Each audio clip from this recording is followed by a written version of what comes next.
December was a month of meat at my website Sandwich Tribunal.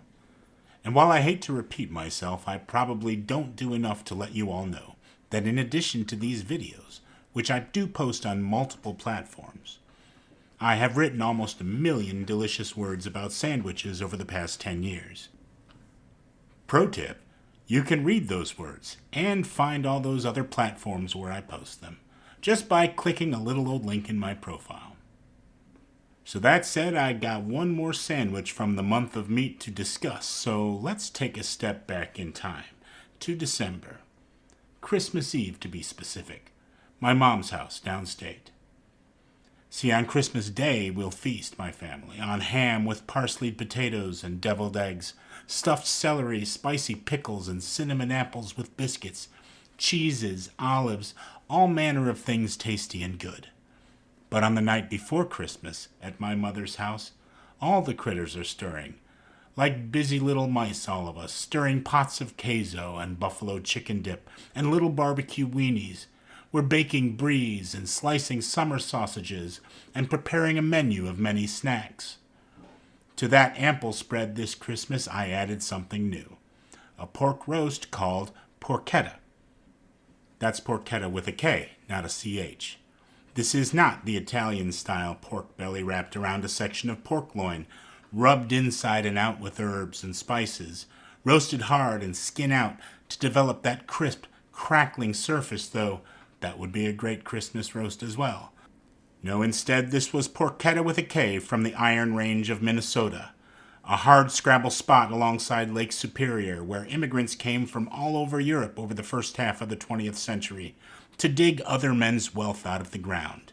Finns and Swedes, Croats and Slovenes, and yes, Italians. The cuisine of this region of northeastern Minnesota is, as a result, a mixture of influences.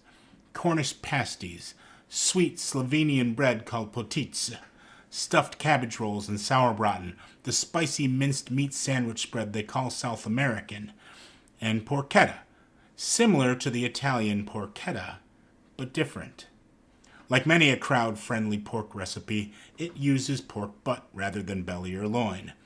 Butterflied, rubbed inside and out with garlic and herbs and spices, rolled up and trussed like an Italian porchetta, but now, instead of being roasted hard and crisp, it's cooked low and slow and long until the meat collapses on itself and can be pulled apart with forks. Italian pulled pork, essentially. The pork is stuffed with garlic and fennel fronds and parsley, and rubbed with a mixture of garlic powder, powdered toasted fennel seeds, salt, and black pepper. It roasts low and slow, spending hours in a covered pan, rendering its juices over a bed of sliced fennel bulbs until the pork falls apart, shredding easily into flavorful, aromatic strands of meat, coated with fat and gelatin, sweet and pungent from garlic and fennel.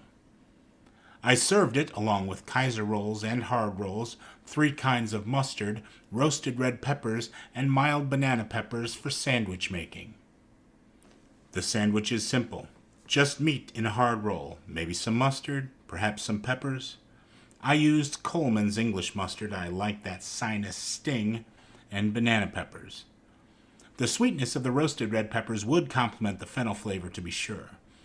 But I enjoyed the pungent blast of the strong mustard and the acidic bite of the pickled peppers cutting through the slick softness of the rich and aromatic pile of meat, just barely contained by that crusty ball of bread. It's been some year, that's for sure. I don't imagine 2025 is about to let up on us either. I hope these videos are a bright spot for you, the way that making them can be for me. Stick around, folks, because there's plenty of sandwiches ahead.